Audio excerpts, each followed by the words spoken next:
stadium starting, because it's one of those promises that we were told by His Excellency the President when he came in there. Speaker, we have a team called 3KFC that is doing very well nationally. And Speaker, we need, as Waziri is supporting the sport from bottom there, let the money for sports go directly to... Of time, Mukunji. Okay, give him. Thank you, Honorable Speaker. I just wanted also a clarification for actually public knowledge, Honorable Speaker. When Waziri came into the office of the CS Sports, there was a picture trending of a very quick change into the furnitures of the office. I wanted to know, Honorable Speaker, because I know Waziri as a very prudent person, is it public funds or there was just a change of furnitures as one CS was leaving and the other one coming in, Honorable Speaker? Thank you very much. Ngokoyo. Thank you, Mr. Speaker. I want to ask my namesake, the CS Onesimus, like myself. Ngong hosts among the highest number of athletes. When you are starting the Deputy Speaker is distracting me, Mr. Speaker. When you are starting the Deputy Speaker? Yes, Sholei, she's pointing at me, Mr. Speaker, the Honorable Boss. She has many fights nowadays. Mr. Speaker, the stadium that you're doing at Ngong Road, Waziri, about 300 registered athletes and even more operate from Ngong. Ngong has one of the best attitudes for athletes who do long distance marathons. Helen Obiri, in her interview with international media, mentioned that her greatest disappointment was that she used to train at Ngong, but she used to come for her track training at Nyayo Stadium. When you were starting off, your predecessors, when they were starting off the Ngong, what now we are calling the Talanta, the agreement was they would do something for Ngong athletes because it is one of the hubs that has so many people. You are saying you're doing 2 tracks in your statement. For track, you said you are doing 2. Why didn't you consider doing 1 in Ngong? Because you know very well that there is nowhere else around the metropolitan area that has even the number of training centers that we have. Actually, most of the international ones are at Ngong. Leave alone that, government agencies, the KDF, Kenya Police, have even stationed their camps for these athletes who do the same at Ngong. It has also left Ngong Stadium, where now they should have operated from, nothing happening. While all the materials, the ballast, the sand, comes from Ngong. Ask your question, Gogoyo. So I want to ask you, Waziri, why didn't you consider doing the track at Ngong? Owen Bayer. Thank you very much, Waziri, for coming in to answer the questions, but also just a quick one. When are you considering building a stadium in the North Coast? You know, the North Coast does not have,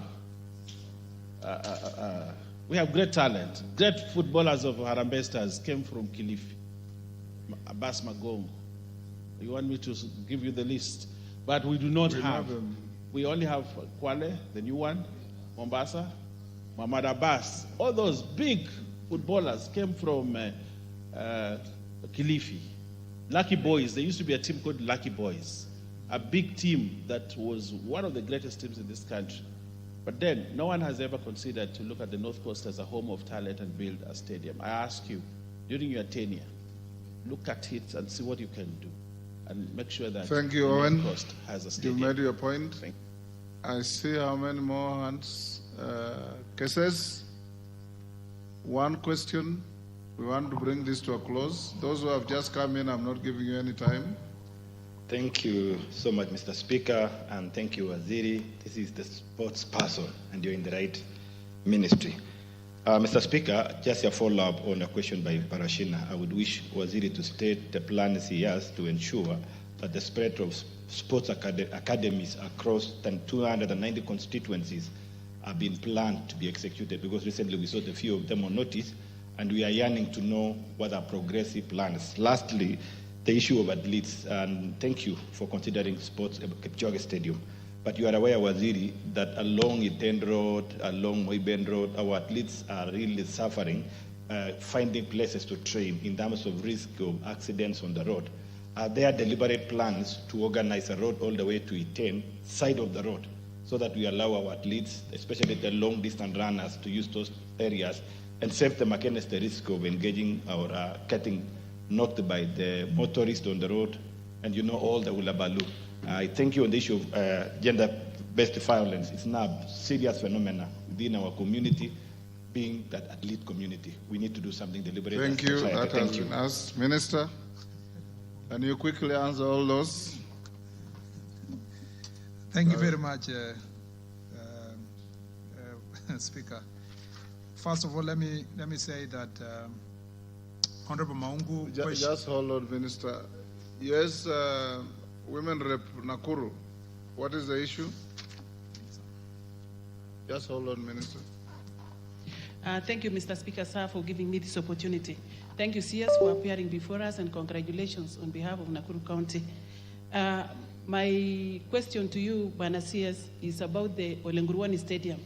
Olenguruani Stadium was started 10 years ago. It was constructed and nothing went on. So I want to just hear from you what kind of intervention will you give to Olenguruani Stadium? We are suffering, our youths are suffering because of this stadium that has installed from Kuresu South. Thank you. Can you proceed? Thank you, Mr. Speaker. Let me start with Honorable Maungu. I will follow up the payment for the Luanda Villa team, who are the winners of the Super League. Division 1 league. I will follow up on the same to make sure that they are paid, and also a few other sportsmen and women whose money has not been disbursed. We'll make sure that that is done expeditiously. Honorable Mutuse, Nganga Training Center. Ngaga, okay. It is not in the immediate, the ones that have been advertised. But as we've discussed with you, we'll make it a great, should be prioritized in the next one to make sure that it is taken care of.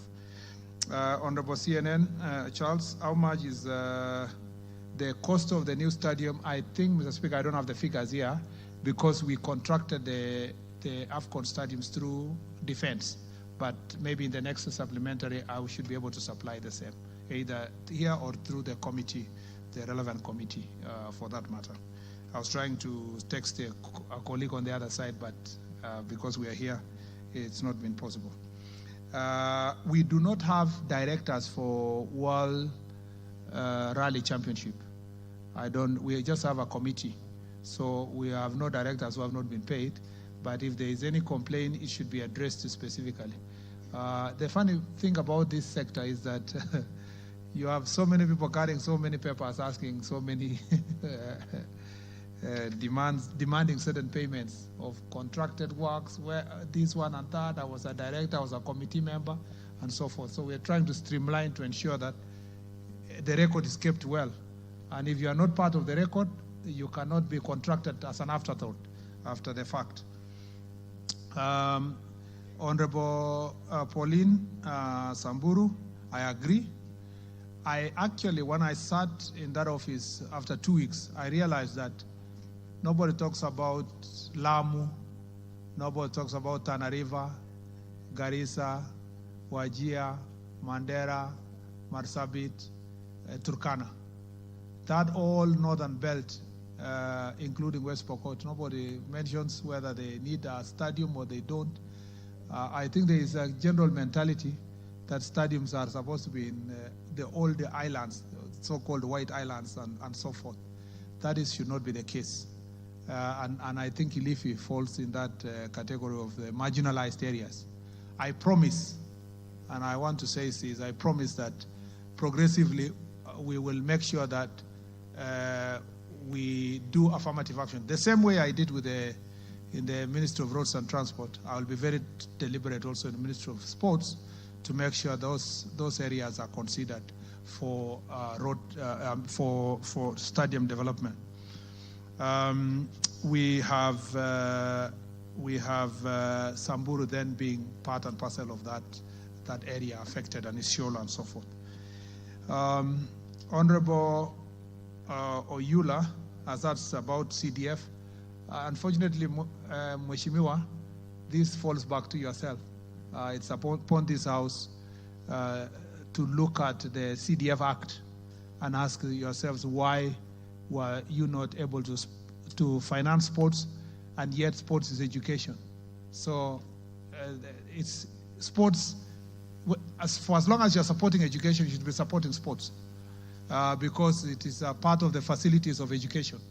I don't know any other interpretation that would support. And let me use this opportunity to say I support CDF. Even when I was in Senate, I still support CDF. I believe it is the best managed fund in the country in terms of development. So if we can allow CDF to also do sports facilities, it's extremely important. I think the interpretation that CDF is unconstitutional, from my position, is misguided. But it's up to the person who made it, and we are allowed to criticize decisions anyway. Now, on the question of Honorable Weda, again, just like I promised Honorable Nguris, I will do the same for your county. We'll make sure that in the next batch of sports academies, we consider the marginalized areas, at least because that is affordable. We can start from there as we move towards 10,000, 15,000 sports facilities. Honorable Namwar, I am inspired by your suggestion that because that is a question I was even asked during vetting, that what is the role of sports in promoting peace. I think we should transition what we started together as well-wishers and as CSR to the people of North Rift. We can transition that to think through it as government, how we can structure it to remain consistent with dealing with the menace of banditry and other peace-related issues in Kerio Valley, and then becomes owned by the counties and the leadership from that region. I also need to say that when we were playing that tournament in Turkana, I was very surprised that we were playing at almost 40 degrees at midday, and you're playing on sand. I think, your county and others deserve to be treated differently and as really marginalized areas. Honorable Parashina, I received your letter on the request of, I don't know, maybe he has left, on the request of the sports academies, and I think we will try our best to respond to the issues you've raised in Kajiado. And maybe now that you are not here, we can start with Gong. Oh, yeah, it's here. Okay, yeah. I received your letter. Thank you. Thank you very much. And we will put it into consideration. When it comes to Honorable Mukunji, yes, I am informed that before the Embu Stadium was constructed, Jukiri was supposed to be the first one. And so we'll see in the queue how else we can come back then to Embu. At least having considered a few of your colleagues here who are in serious problems, at least you have one stadium. Because of the Madaraka Day, it moved to Embu itself, and Jukiri was supposed to be the priority initially in that place. You have asked the question of the office furniture. I almost did like Balotelli once said that, why always me? The furniture issue is not, the cabinet secretary does not furnish offices, and neither does the cabinet secretary procure furniture for furnishing offices. The truth of the matter is that the furniture that is established there is part of furnishing Talanta offices. We have not occupied Talanta fully yet. In fact, the PS office is still squatting somewhere. They are completing, and also the PS youth has not moved to Talanta because for people who know, it's a new building. So it's being redone, and then after it is done, it will all be furnished. So luckily, in the process, my predecessor was there, and when I came in, the furniture was moved to other offices, other furniture was brought there. So I did not move with the furniture from transport. It is the work of the ministry to furnish the entire building. And that will go on until all the staff we need to occupy the headquarters is done. And why I said, why always me, is that people are saying the furniture is very beautiful. Yet it's a furniture that is in all other ministry offices, as you may have gone to other offices across the country. But I'm used to that now. Honorable Ngogoyo, very true. I had a meeting recently with Mary Mora after she came from the Diamond League. She's also trained there. She came with the athlete Cheriot, and we had a long discussion about what we should do with Ngong. I agree with you that we should prioritize Ngong. Other than Iten, Ngong is the other place that has very many high altitude training athletes, and we are going to do something to make sure that that is sorted. Both the stadium there for track events, but also the routes that are going to be used to run along the hills. We also need to know and hope the county government, when they are giving out permits for people to construct, we need to take care of routes that can be used for training. And we need to preserve Ngong as a very valuable, a jewel for our athletes when they're training. And I think we really need and deserve to do so. Honorable Baya, as you said, is true. There's a plan to do something in Shanzu to start with, which is still in Mombasa. And I believe that we should also move to Kilifi County to make sure that you have a proper facility. But what we want to do in Shanzu is of international standard, the equivalent of Nyayo, or somewhere between Nyayo and Kasarani, or between Nyayo and Talanta, something, because the low altitude competitions take place in places like the coast region. We want one stadium to be done there of a magnitude that can help us in hosting competitions, because you can't host it in high altitude areas, a very high altitude area. Honorable Ruto, I agree that we need to safeguard the roads or roadsides for running by our athletes. When I was in the Ministry of Roads, we had worked together with, if you go to Ite now, our plan was to make sure that we safeguard running tracks with Maram. You don't need to put the tarmac in the side roads for running. And I think that should go on. I believe that my colleagues in the roads and transport sector will continue the good work, the plans that we had to make sure that this is achieved, not just in Elgeyo Marakwet alone, in all the training areas across the country, especially where people are running.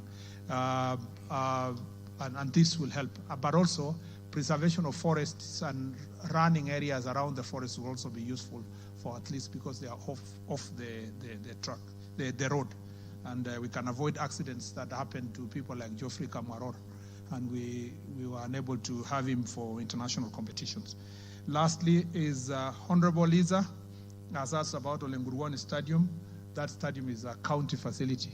And we believe that if you can work together with the county government of Nakuru, you should be able to deliver a good facility for Olenguruwani.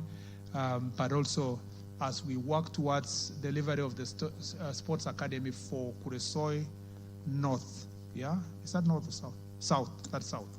As we work towards eventually doing the academy for Kuresoi South, that may be an area to be considered for construction, depending.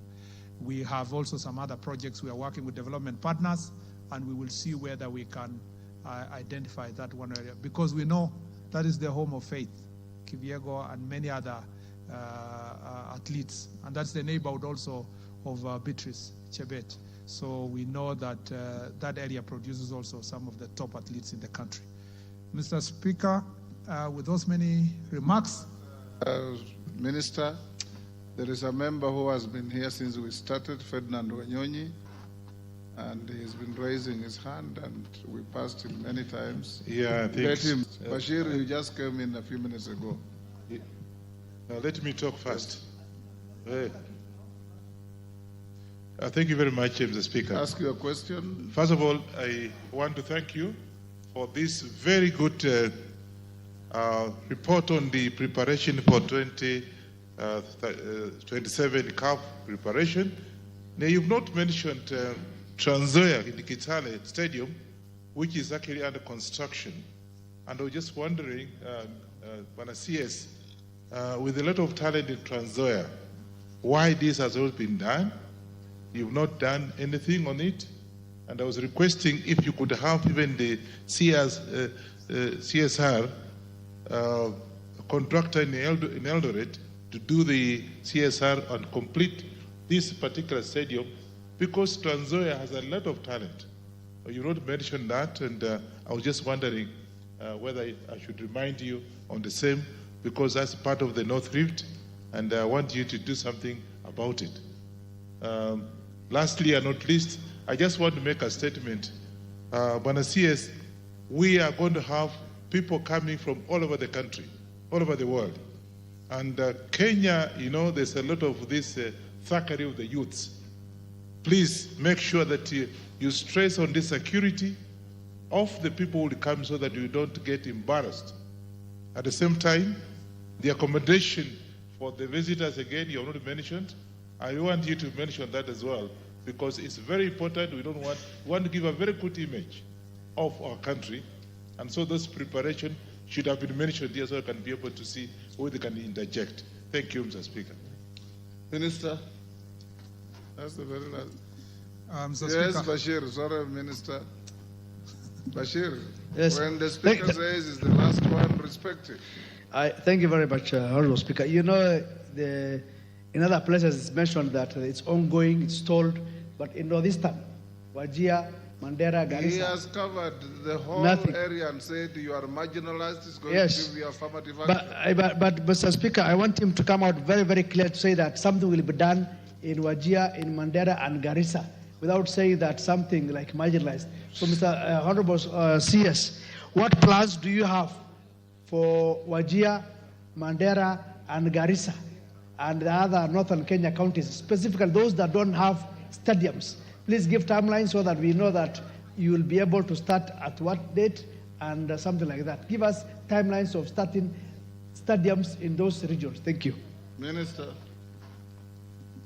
Mr. Speaker, on Honorable Wanyonyi's question, the Kitale Stadium is a county facility, so and it is being done by the county. Until such time that we can have a partnership, if need be, in future, we'll see what to do. But at the moment, it's being done and managed by the county government of Trans Nzoia. Number two is that we have the issue of, you are very right, preparation for AFCON is not just infrastructure. Today, I just came with infrastructure. But I shall be chairing an intergovernmental meeting for cabinet secretaries to discuss now to prepare for the overall preparation, which is infrastructure, airports, the roads, the security, what kind of security is going to be done, housing, you know. But also this is an opportunity for people to invest in AFCON. You know, look for and tap into the opportunities that exist for you to invest, whether in hotels, in the vicinity of the important stadia, whether you are going to provide transport facilities and so forth, Mr. Speaker. So I agree with the Honorable Ferdinand Wanyonyi that I should come back perhaps again next year, sometime next year, to now talk about government preparedness comprehensively for the tournament beyond the sports facility, Mr. Speaker, including now how we're preparing the Harambee Stars and so forth. On the question of Honorable Bashir, I don't need to repeat myself, Mr. Speaker. The reality is that there was no plan at the moment. And the truth is that we need to have a plan to build, at least in that region, at least one 10,000-seater, an international kind of a stadium in that region. The only thing that exists at the moment in the plan is the advertised Tarbaj Academy, which is part of the 30 academies that had already been advertised. But a proper stadium as I have said, and I reiterate, that region requires affirmative action from the national government. I thank you.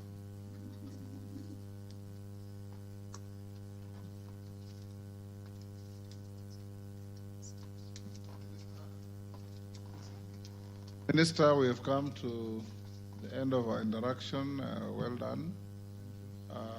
If there are any outstanding issues, you can be invited to the committees anytime, but please try and manage our football. Number two, in other jurisdictions, these foreigners who come for high altitude training must be and are treated as high-end tourists and pay sufficient premium to boost our economy. I don't know what plans you have for those high-altitude training. You remember the Radcliffes and all those fellows who train in your county, renting little huts and not contributing to this economy, and then going to be world beaters because they have enjoyed our serene facilities. What are you planning for this? Because in other jurisdictions, you'll find this kind of training is actually a major contributor to the GDP of the country.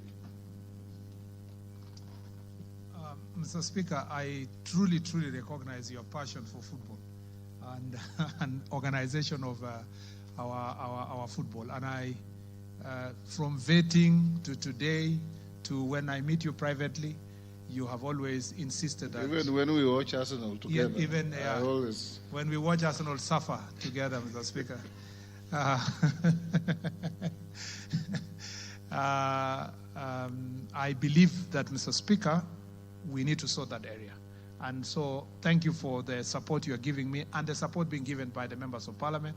We will do, it's not an easy area because it has been a problem for a long time, but we are doing everything possible, using the coming elections to make sure that we open up the space and ensure that democracy prevails and we get the best people to come and manage our football.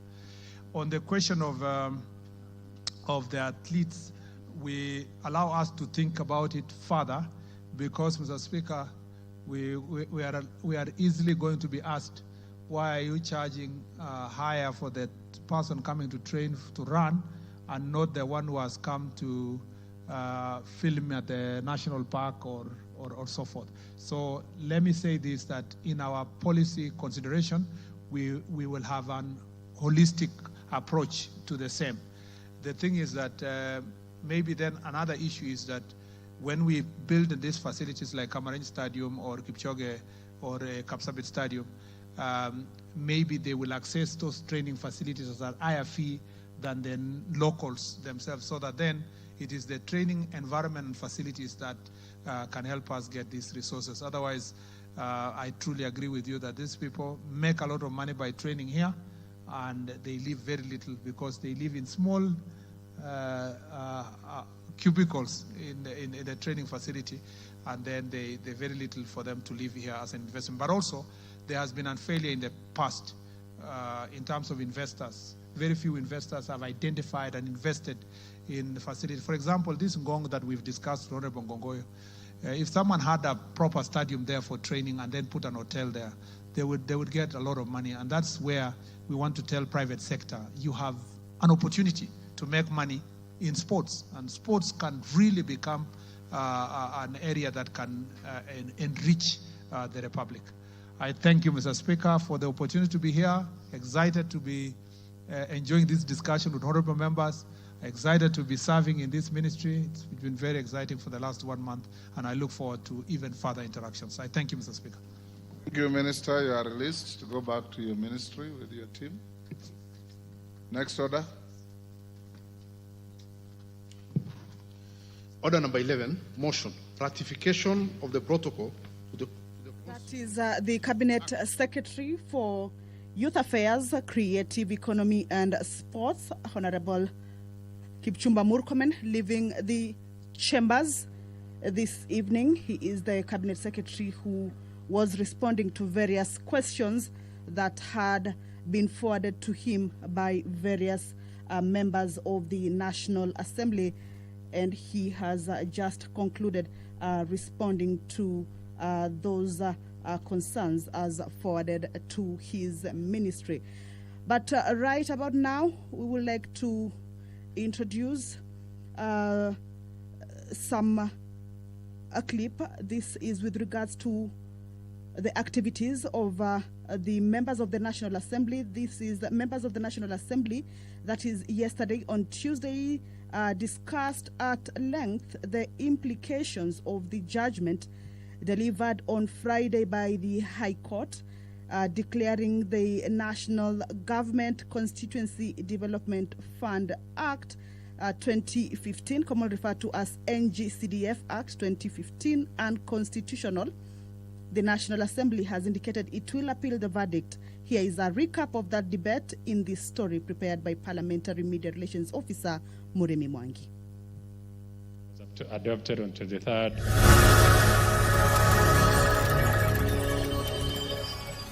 After the High Court's Friday 20th September 2024 judgment that declared the National Government Constituencies Development Fund NGCDF Act of 2015 unconstitutional, with an order for the fund to cease operations at midnight on June 30th, 2026. Clerk, we have quorum. Proceed. Members of the National Assembly on Tuesday, September 24th, 2024 afternoon sitting debated the verdict and its potential implications at length. CDF is an equalizer of development in this country. There are sections of this country who have been left behind, but CDF has brought them to be equal to other areas. Mr. Speaker, this fund is audited by 6 institutions. So therefore, when they say there is theft, I think it's a very wrong notion. If there is one fund that there is accountability for, it is NGCDF. NGCDF goes to the constituency with an AIE, with what it is supposed to do, and the money follows that AIE. And so even when auditors come to the ground, Mr. Speaker, they have to go and see whether that classroom has been built. They have to go and see whether that police station has been built. They have to see whether that child has gotten bursary, and that is the truth on the ground, Mr. Speaker. Without CDF, 3/4 of the children of Marsabit today are not going to school. If no CDF, there will not be enough school in the pastoralist areas. But what the MPs have done is to think around, to think out of the box, to allow the people to settle and to allow schools to be put up. Education is the greatest equalizer. Hii pesa ya CDF, NGCDF, ndio pesa ikitolewa hakuna ubabe. Kila eneo bunge limepata pesa yake, wanajipangia wale kulingana na sheria inasema. Hivi sahihi pesa ikiletwa hapa national government, sisi itakuwa kwenda mbio, maeneo bunge mengine itabakishwa nyuma zaidi, tutatengwa zaidi. Kama haya ambao upande mwingine mbinu ya mambo yote ya serikali inafaa iende kama hivi inavyoenda NGCDF. NGCDF has been a critical stepping stone for needy learners across the country to access education through the provision of bursaries, as well as the transformation of schools' infrastructure, the construction, upgrade, and maintenance of security and administrative installations, among other critical community empowerment projects through the kitty. When the members of parliament are elected here, or the framers of the current constitution, Mr. Speaker, some of the functions have been devolved. After this, you will hear provisional administration is illegal because NCDF only covers education and national security. Are those two functions, Mr. Speaker, county functions? They are not county functions. These are national functions. So, colleagues. NGCDF is a fund under the national government, and the national government can be able to spend that money as provided by the Constitution. Second, Madam Speaker, I noted one of the key drivers of NCDF and success level is because 90% of the fund goes to development. things and tangible things which benefit the common person. In their judgment, the High Court judges had alluded that NGCDF undermines devolution and violates the doctrine of separation of powers, a finding members of the National Assembly argue should not go unchallenged. I have no problem with separation of powers as espoused by Montesquieu many years back. But Montesquieu does not come from my village, Kolo, in Rusinga Island.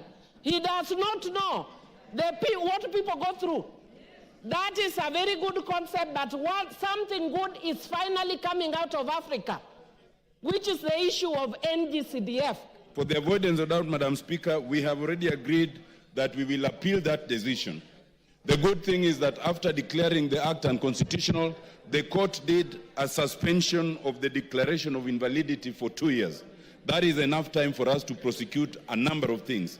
It is enough time for us to prosecute the appeal. I want to urge our honorable members, honorable Speaker, that we make sure this important fund is entrenched in the Constitution, and this House has the power to do that. Ladies and gentlemen, honorable members, the ball is in our court. Can we do that as soon as possible? Let's put our heads together. Let's get a good law. Let's not blame everyone else apart from ourselves. It's us to blame. We are the lawmakers. Madam Speaker, I support and I hope that we can soon do this to ensure that the CDF is entrenched right inside the Constitution. Sometime next week, I'll avail you a Kamkunji to ventilate on the matter, and I want to tell the gracious lady members of constituency, county constituencies, that ukiona cha mwenzako kinanyolewa chako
Greetings in the name of the Most High, Jah Rastafari. My good name is Marley Moses, the Positive Warrior, alongside